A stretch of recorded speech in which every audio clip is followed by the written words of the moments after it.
Welcome back everyone to another ESO build video. Today is a brand new build called the BFG, and no, it doesn't stand for Big Friendly Giant, it stands for Big Freakin Gun, because that's exactly what this is.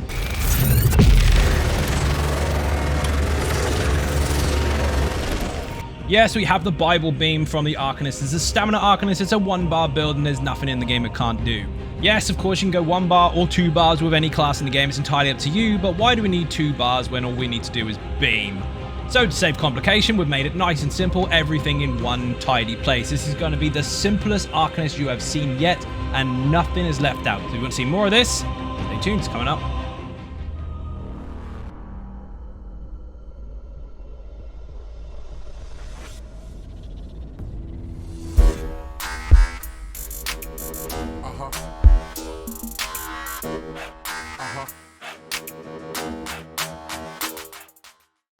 So, obviously, we're going to go into the stats first of all. This is very simple. We're going to put our buffs on. We've already got loads of buffs anyway. Pop a potion.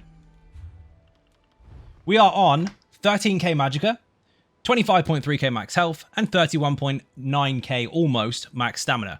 We are on 1k mag recovery, 1.2 almost stam recovery, and just short of 600 health recovery. Now, bear in mind, if you get a minor recovery bonus in your group, your stam recovery will actually go up to about 1.4, almost 1.5, which is more than we actually use. So you'll never run out of juice, even with flat food.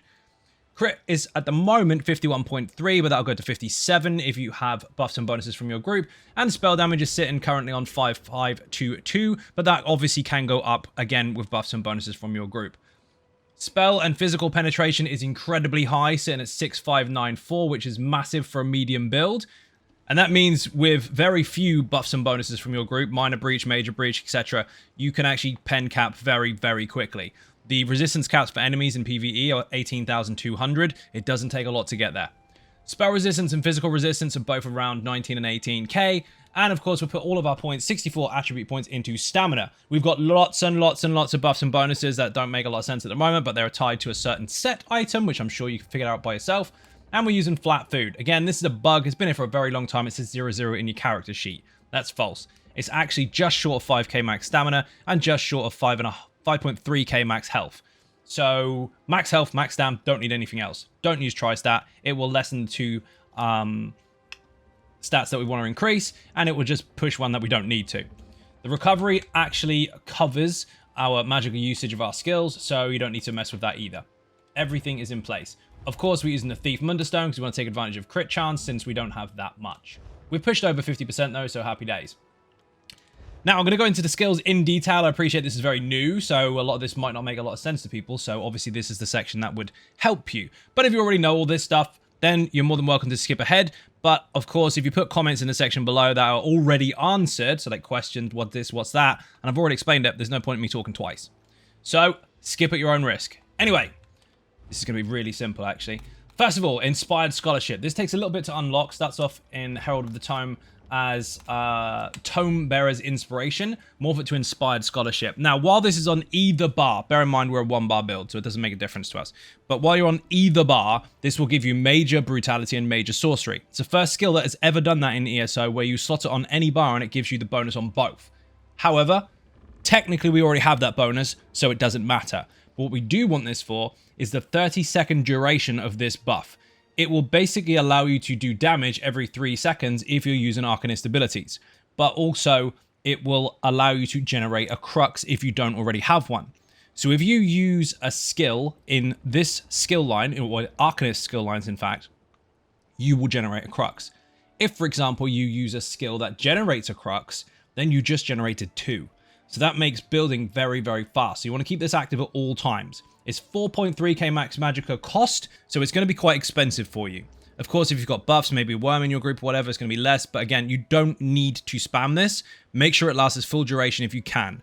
Pulsing every 3 seconds and gaining crux is very, very handy for us, and it helps us make things much, much simpler when it comes to generating for the sake of improving the next skill that I'm going to explain. And the next skill is, of course, the reason for calling it BFG in the first place. Big Freakin Gun. Look at this.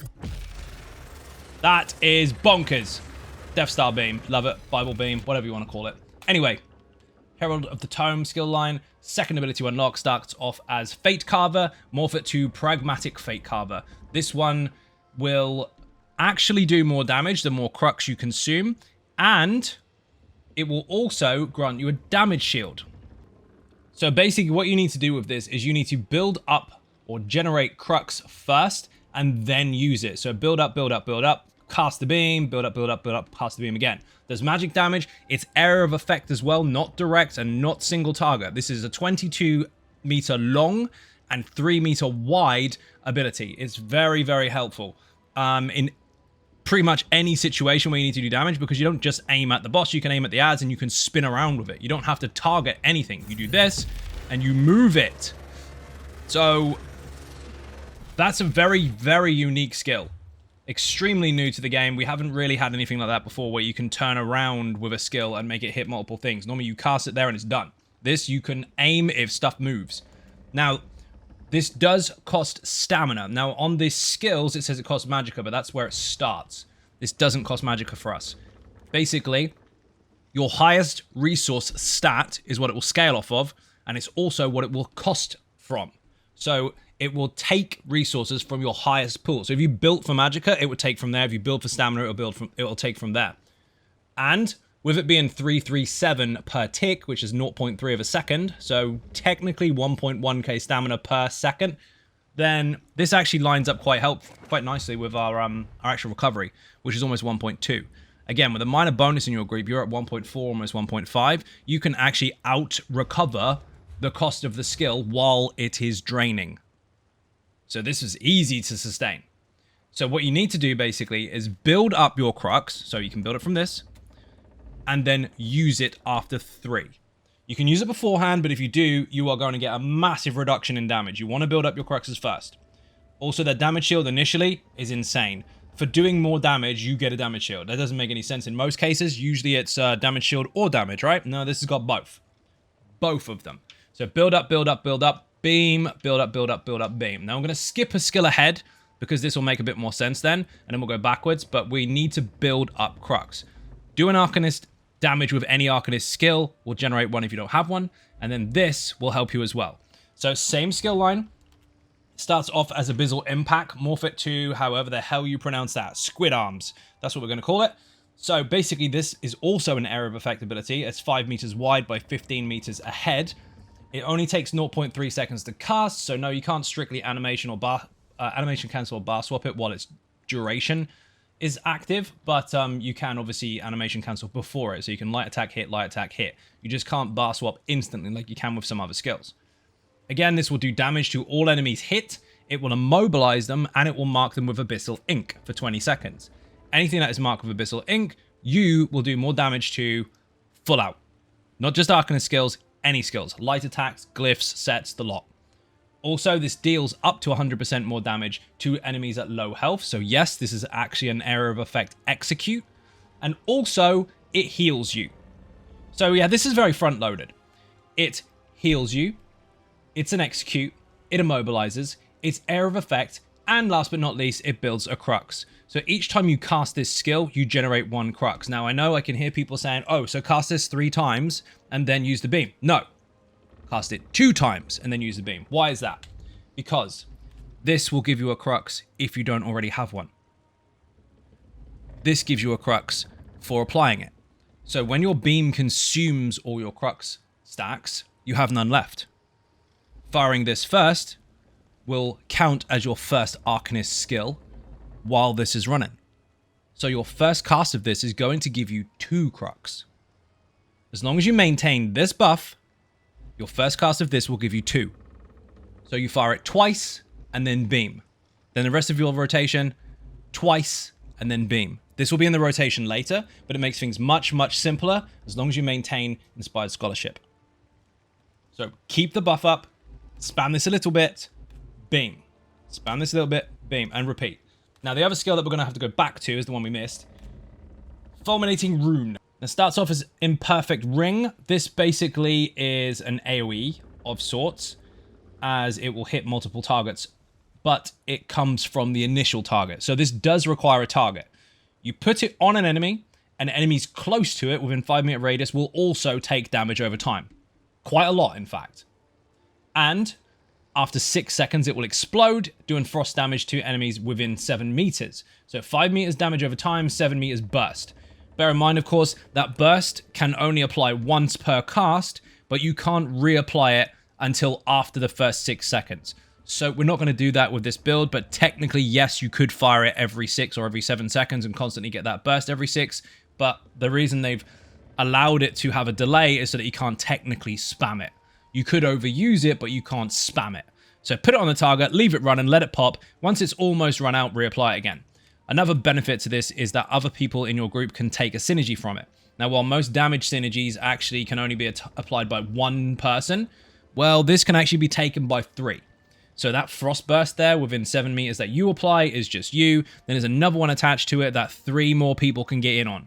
It's really, really nuts. And while some people may argue this is the same amount of damage as Soul Trap, blah, blah, blah, blah, blah, first of all, it's area of effect. Secondly, it's got a burst in it. And finally, 3 people can take synergies from it. So if your group's paying attention, this will outperform it. Now, obviously, Soul Trap gives you resources back. It's not the same. Risk versus reward is entirely up to you. But this is very, very strong. So what you need to do so far, maintain Inspired Scholarship, keep Fulminating Rune on the target. 2 of those, big beam, 2 of those, big beam, and just repeat. Now, obviously, we're going to have to make sure these timers all line up, and I will explain that in the rotation section later. We've got one more skill to go over before the ultimate, and then this will start making some sense, hopefully. Deadly Cloak. This is in the dual wield skill line. Now, I know you're a 1-bar build, so in most mechanics we have to move around, you can't reach. That is a problem for most classes. However, we're not using anything that needs light attacks or heavy attacks in order to proc. None of our sets require that, so we're safe. Secondly, we've got 15-meter range here. We've got 22-meter range here. We can still do damage. Now, when you activate this, first of all, it starts off as Blade Cloak, morph it to Deadly Cloak. When you activate this, it will do damage over time. Well, burst damage technically, but it's over a duration. And anyone close to you will take physical damage within 5 meters. This also gives you major evasion for 20 seconds, reducing all damage you take from area of effect attacks by 20%. So you are quite tanky, especially in really heavy mechanical situations where there's loads of AoEs going on. You don't actually get hit that hard. And our resists are good too. Now, how does this work and why is it here? Apart from the fact that it is a durated skill, so it is damage over time, but it counts as like insta hits as well. This has the ability to fire off our glyphs. We have 1 glyph on each weapon. Technically speaking, you would normally have to light attack or heavy attack in order to fire those. But what people misunderstand is that every weapon skill line, except for the sword and board, technically has an ability to put down or hold on to an area of effect weapon skill. Single target damage over time will not consistently fire your procs from your weapons. They will initially, but then each tick will ignore it. Area of effect weapon abilities, every tick, because they're harder to apply or harder to keep track on a moving target, will apply your glyphs. So every time this bursts and does damage every 2 seconds, if your glyphs are ready to fire, they will. Which means during your beam, where you might be off timer with your glyphs, you might be off timer with your light attacks, and you can't line them all up properly, and you're not really light attacking that much with this build because you're constantly holding on to that 4.5 second beam, this fills the gap. It allows you to still have full control of your glyphs without needing to weave. Does that mean you don't weave on this build? No, certainly not. But does it mean that you have no negative effects for not weaving? Yes. There are periods of time where you won't be able to, and again, this fills the gap. So maintain that for 20 seconds, and every time it's about to run out, reapply it again. Now, finally, the ultimate. How the hell do you say that? The languid, we're not even going to try. Unblinking Eye, morph it to that one. Arcanist words are so weird. You have to read all the books to find out how to say everything. Anyway, basically, this is in the Herald of the Time skill line, much like the rest of the build, apart from one skill that we're not using. And this will make an eye or watcher appear above the target. Above the head, basically.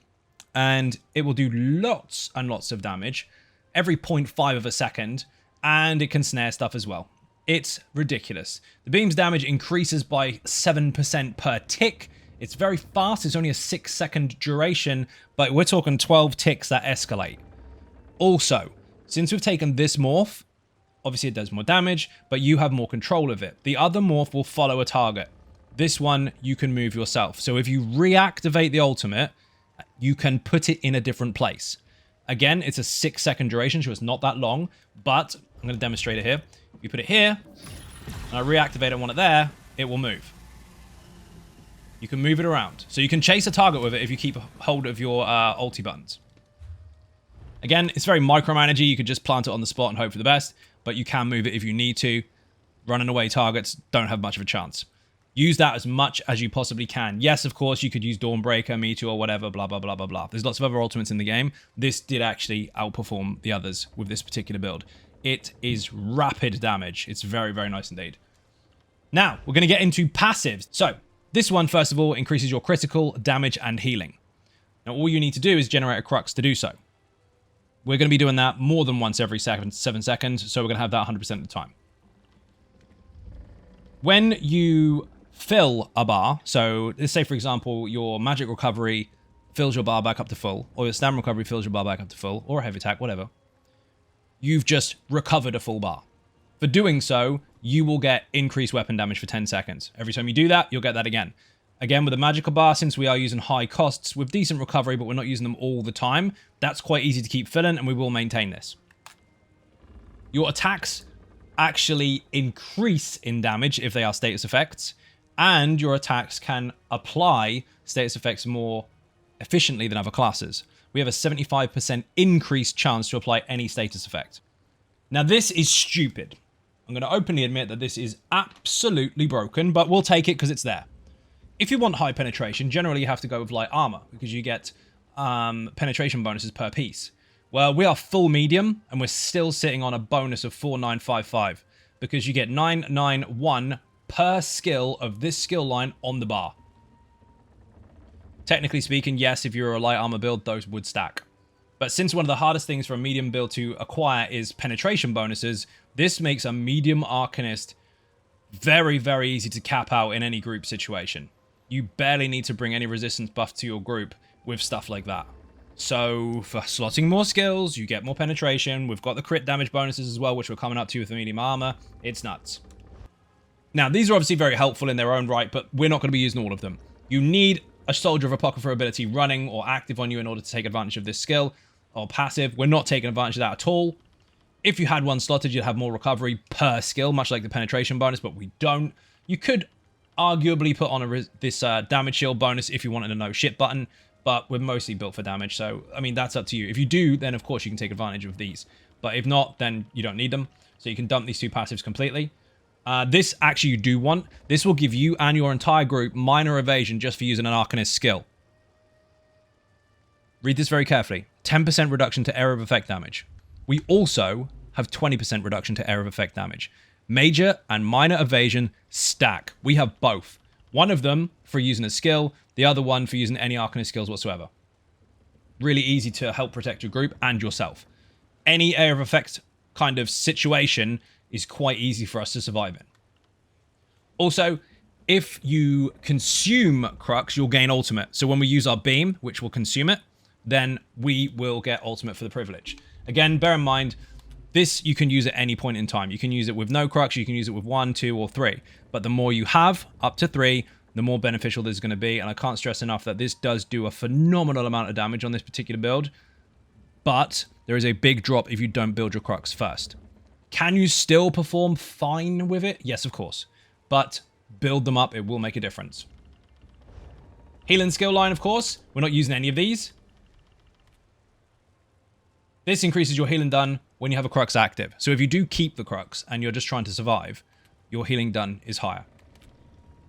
This is going to give you resources back whenever you generate a Crux, but it will consider your highest. So if you build a Crux, your stamina is the one that gets the benefit because the stamina pool is higher. This will give you increased recovery full stop. You don't need any skills from this skill line slotted. And this does need a skill slotted, so it's useless. This will give us bigger damage shields. Technically, that would help towards our beam. So if you did want to slot one of these skills and replace another one, you would have less damage, but then you could have a bigger damage shield. But if you're not, then this is useless. These three are important. That one's not. Dual wield, very simple. Get every single one of these passives. They will increase the damage you do because you're holding two weapons. Basically, low health targets take more damage from this skill, Deadly Cloak, and your lights and heavy attacks. Your weapon damage is increased on your offhand. Technically speaking, our offhand has less weapon damage. You don't really see that in the stats, but that is the case. So this is a bit higher. Reduces the cost of skills from the skill line, because this is quite expensive. It's now under 3k. Even with passives, that's quite expensive. But it's 20 seconds, so that's fine. This gives you a 15% damage bonus to anything that's CC'd. And this also considers your types of weapons before it gives you the bonus. So it looks like we're holding 2 maces. We're not. That's fashion. We're actually holding 2 daggers. So we've got a benefit of 8-12 crit chance rating twice. Any other weapon combination is entirely up to you, but bear in mind there are going to be differences. Swords will give you weapon and spell damage. Axes will give you crit damage, etc., etc. You don't need the crit damage version because we are already capped. We're actually over-capped if we consider buffs and bonuses from the dummy itself. Those are quite easy to apply in a group scenario, so you don't need it.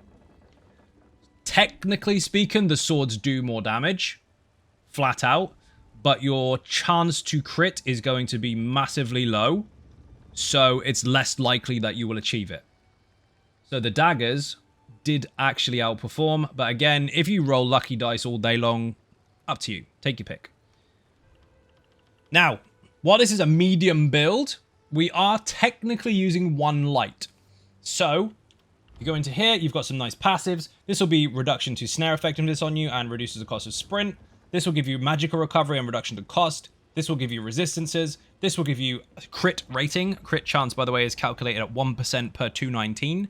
And of course, we've got a pen bonus. 939 is ridiculous for a 1-piece bonus. At the same time, of course, we've got 6 medium. So we've got crit damage. We've got increased recovery, reduction to cost, sneak reduction, extra weapon and spell damage, and of course, movement speed increase and reduction to dodge roll cost. All these are very, very helpful. Make sure you get them as soon as you possibly can. We are not using any of these passives, but of course we are going to take advantage of Undaunted. If you have a synergy, take it. They give you resources back. And of course, this gives you a 2% bonus to each type of armor worn. We've got 2 types. 1 light piece, 6 medium, 2 types of armor, 4% across the board for health, magicka, and stamina. Not using anything from here. And we are an orc. Bear in mind, before I go any further, you can choose any race you like, regardless of what the fun police try to tell you. You are not restricted. The game is designed upon the foundation of choice. You create any class, any race, any role. You're not restricted. However, there are reasons why I've chosen orc. Stamina bonus, health bonus, heal from damage once every 4 seconds, so you're a bit of a berserker. And of course, you have an increase to weapon and spell damage, and you sprint faster, and it's cheaper. So you're quick, you heal, bit tanky, and you've got a stamina bonus. If you want to use anything else, you can, but those are the bonuses you will lose. It's not a negative to play another role or, another race. You will just have different bonuses. They might actually help you more. So for a Nord, for example, you've got more resistances. Relatively similar stamina, slightly higher health, and you've got ulti generation. So do you need the heal, or are you happy to have the resistances? Things like that can trade off very, very easily. The choice is, of course, yours. But then you don't have the extra speed or the damage. So it's a trade-off.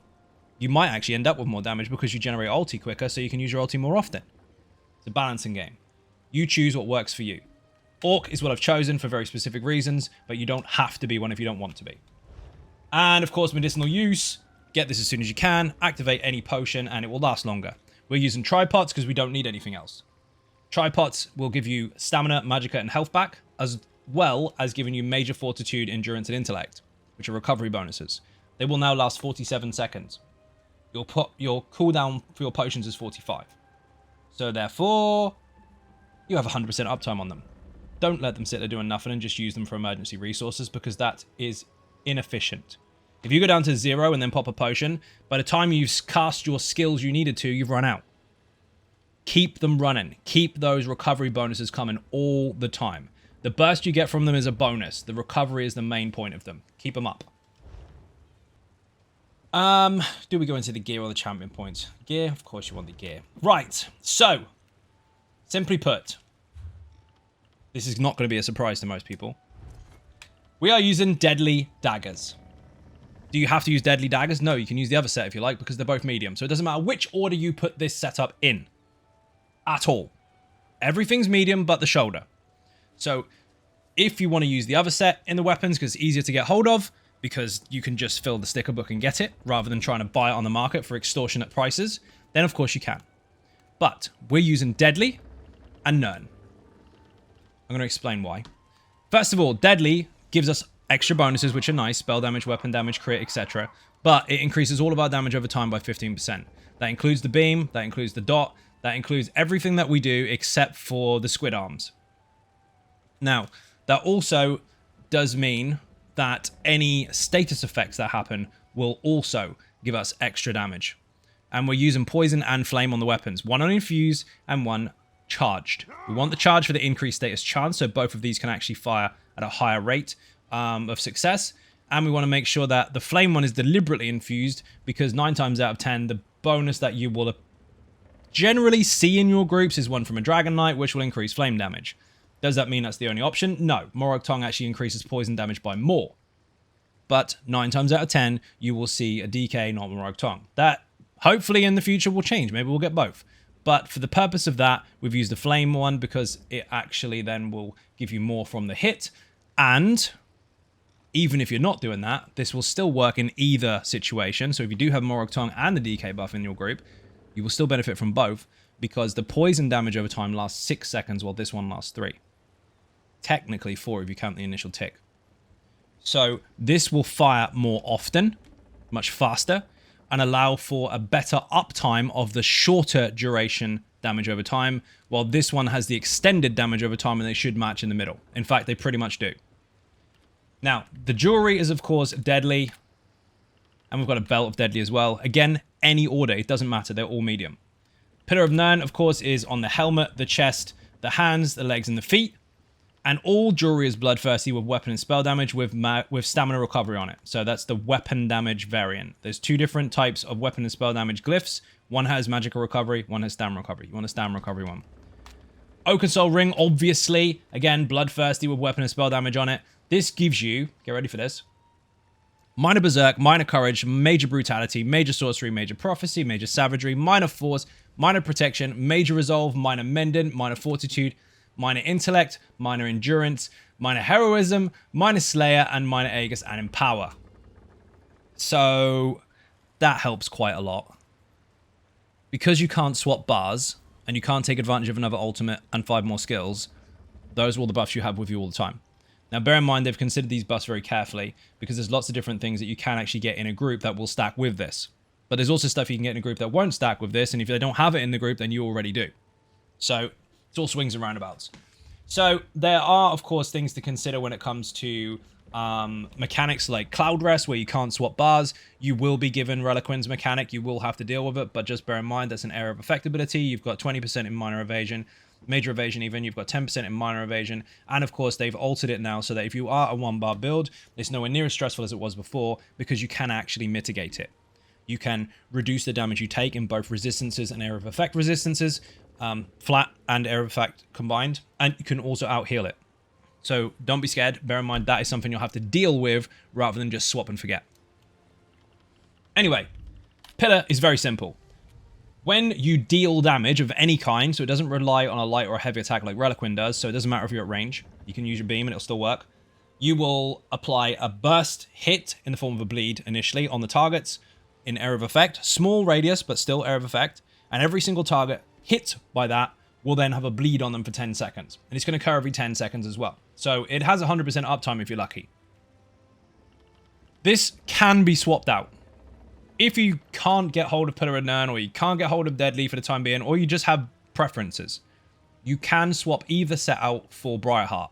Now, technically speaking, on target, you're going to do less damage if you swap out Pillar of Nern for Briarheart, but it's still going to keep a consistent uptime or damage push on your skills with Deadly in the room, and Briarheart can actually give you a little bit of a weapon and spell damage boost at the same time as applying heals. So that's a very survival and damage combined kind of set. So again, Deadly and Nern all the way. Now we've got Slime Craw on the shoulder. Technically speaking, you want this to be light, because then you can take advantage of the penetration bonus and the 1% crit chance increase. It's not a massive, massive difference overall, but it does help, and this crit chance bonus also contributes on its own. So make sure you've got a stamina glyph on it, obviously, because we're pushing for that stat. If you want to use any other shoulder, obviously you can, but this one is the highest critical chance shoulder you can acquire outside of mythics, because you can't use more than 1 mythic at a time. You can go medium if you like. You'll actually have better recovery, but you'll lose the pen bonus. If you're capped out anyway, however, and your group is already covering all penetration and you're gone way over, then you can swap it to medium instead. Just bear in mind your mag recovery is going to be ever so slightly less, so just don't spam your magic or abilities. Now, champion points. Nice and simple. Very simple, in fact. We've got decent crit chance, but we don't need extra crit damage because we've got so much medium. And we've got extra crit damage when it comes to our passives as an Arcanist. We've actually got a big, big bonus.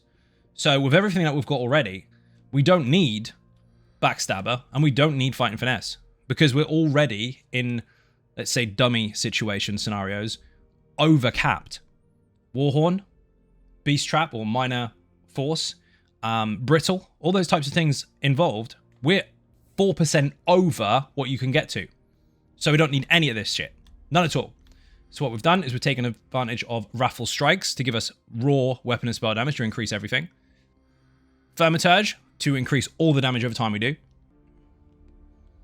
Biting Aura, obviously, to increase damage in area of effect. Now, bear in mind, of course, while our damage over time, or our dot that we use from the Arcanist, is technically a single target hit, it does have an area of effect burst, but it's an individual dot per target. Our beam and our tentacles are both area of effect. So that's very important. In here, we've gone with passives, and that's it. So no weapons expert, because we're not light attacking enough, and no exploiter. Technically speaking, if you've got lots and lots of off balance in your group, this is obviously beneficial, but for consistency's sake, we've taken this instead. Because this actually performed in everyday situations much more consistently than relying on off balance in its cooldowns. Again, if you're in a group where things die very, very, very fast and is off balance in every single pull, of course you can take Explorer instead, but for this purpose of the overall build, you want this. So Untamed Aggression, Biting Aura, Thaumaturge, and Raffle Strikes. Now the way to get these is simple. 10 points into here will unlock this tree, you're done. Get this as soon as you can. Then you want 10 points into this tree to unlock this tree, and then get your blue ones and you're done. This one over here, however, doesn't require anything, you can get that straight away. So you can go for that first if you want. All these white or yellowy type ones are just passives, so get them in your own time. Everyone can have these no matter what their build is. It's just a case of taking advantage of which blue ones you want to put up the top. It's different for every build. This particular one, that was the better outcome. Red stuff is easy. Loads of health, loads of armor, loads of recovery.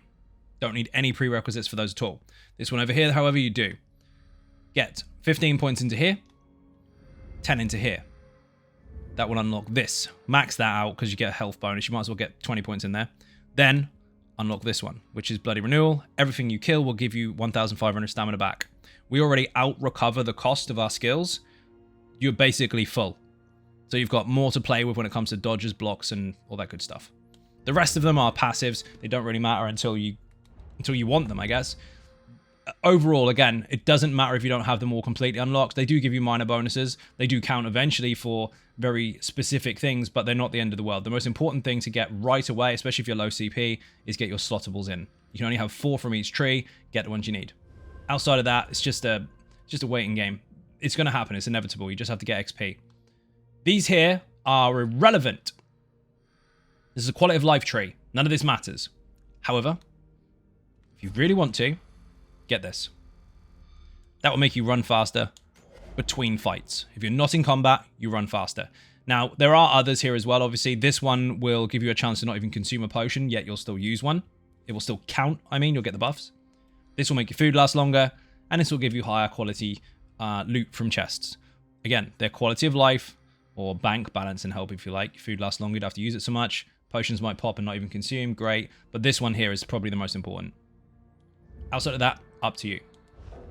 Now, rotation. The easy part. So, what do you need to maintain? This. You need to maintain that buff. Your first one on the left-hand side, which is called Inspired Scholarship. Read it, remember it, keep it running. 30 seconds. Now, tip for this, again, I've said this many times before in my videos, is go into options, go into combat, and go to ability bars. And you want to make sure that the ability timers are on. That way, if I activate it, 29 seconds remaining. You can see it. Keep an eye on that. Deadly Cloak, same applies. That's 20 seconds. Keep an eye on that. Those two are your most important buffs. Keep them running at all times. Now I'm going to show you how to weave those in as well, because it's a very specific way that you can do this without it actually being a mess. So, first of all, you want to generate crux. So if you use your tentacles, you'll see that I now have 2. Why? Because this skill here, as I explained earlier in the skills, will apply 1 to you if you use an Arcanist ability and don't already have a crux active. So 1 tentacle, 2 crux. Correct? 1 more tentacle will fill them. So you only need 2. So you go 1, 2. Then, light attack, beam. That's a long duration. Are you going to time a light attack perfectly after that for the next skill? Of course you're not. Most people won't be able to, and it will stagger and make a mess. So what you do is when your beam is active, just while it gets down to the last second, plan your next skill, because it will queue it up. So if your next skill is Deadly Cloak, or your dot here, what you need to do is apply it before the beam runs out. Watch carefully at my bar, and you will see the button pressured in as I'm still beaming. So I'm going to press Deadly Cloak during this beam. Pressed it. Now wait. It will fire for me when the beam is over. And all of the skills apply the same way. And applied. Now again, you need to get down to about the last second or so for that particular one. So beam again. Watch carefully. The button will be pressed. Cue it up. And it applies. That is when you start your weaving. Because obviously you're going to want your tentacles afterwards. So light attack tentacles, light attack tentacles, light attack beam. My Deadly Cloak technically is run out. So apply it. Wait for it. Light tentacle, beam. My other buff on the far left hand side is out. So activate it. Light tentacle, light beam. The dot in the middle has run out. Yes, you can see it. Activated. Light tentacle, beam. And that's it, basically. I know it looks a little confusing, but keep an eye on your timers. So when you start the fight, you want this on, and you want your Deadly Cloak on. Don't let them fall off. Enter the fight with your dot. Tentacle, beam. Now look at your timers. If any of those goes down to around 6 seconds, you want to activate them. The Deadly will go first. The dot is ready. So as it gets down to 1 second on the beam, apply the dot. Tentacle, beam. Now the far left-hand side is about to run out. Activated it already. Tentacle, beam. Now you can choose to squeeze in the other skills if they start going off time a little bit, but it's not the end of the world if you have to do a couple in the same rotation. Essentially, if you keep that up, every rotation apart from reapplying your buff will be tentacle, beam. So, to simplify. Buff, that, and then beam.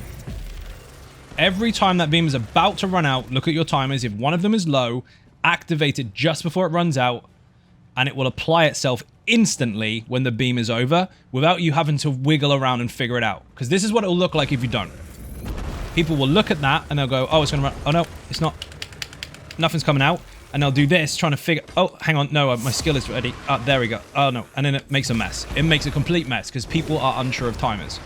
This way, it will apply itself by itself.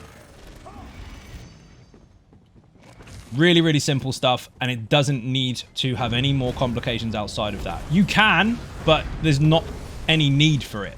Keep it simple. These two must stay up.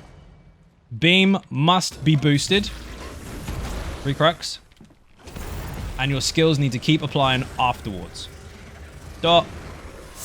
Tentacle, beam. Deadly Cloak's running out. Activated already. Tentacle, beam. Scholarship is running out. Activated already, but the dot's going too. Tentacle. Let's squeeze the dot in. Beam. Look carefully, when's the next one? Deadly. Activate already. Tentacle, beam. You can cancel the beam whenever you want.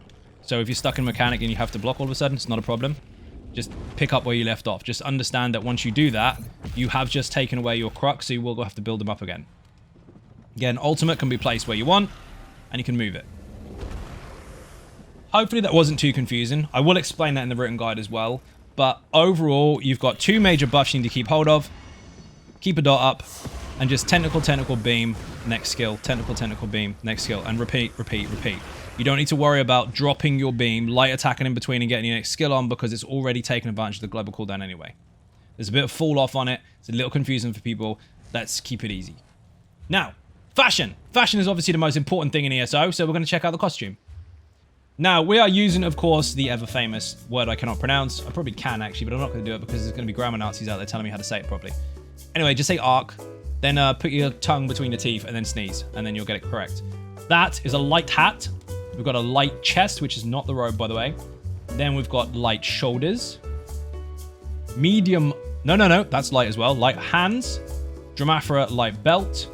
We've got light legs and light shoes. So we've got a full motif there of all light except for the belt. Now, the weapons are Dead Keeper Mace, which come from the Necrom Dailies. And we've got 2 of those on. The colors are technically standard, apart from the red.